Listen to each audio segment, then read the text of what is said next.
اسی طرح کسی کو اللہ تعالیٰ کا بیٹا یا بیٹی قرار دینا بھی شرک ہے۔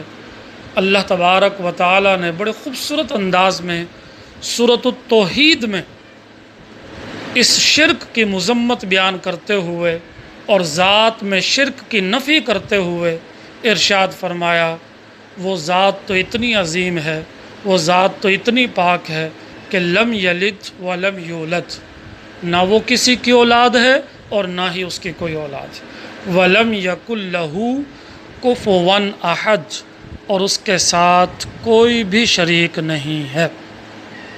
ڈیئر اسٹوڈنٹس، شرک کا آغاز کیسے ہوا، شرک کا معنی اور مفہوم کیا ہے، اس معنی اور مفہوم میں 2 خداؤں اور 3 خداؤں کے تصور کو ہم نے سمجھا، اور شرک کی اقسام میں سے ہم نے پہلی قسم ذات میں شرک کا تصور اس کو مکمل کیا۔ انشاءاللہ نیکسٹ لیکچر میں اگلی 2 اقسام کو مکمل کریں گے، شرک فی الصفات اور صفات کے تقاضوں میں شرک۔ والسلام علیکم ورحمۃ اللہ وبرکاتہ۔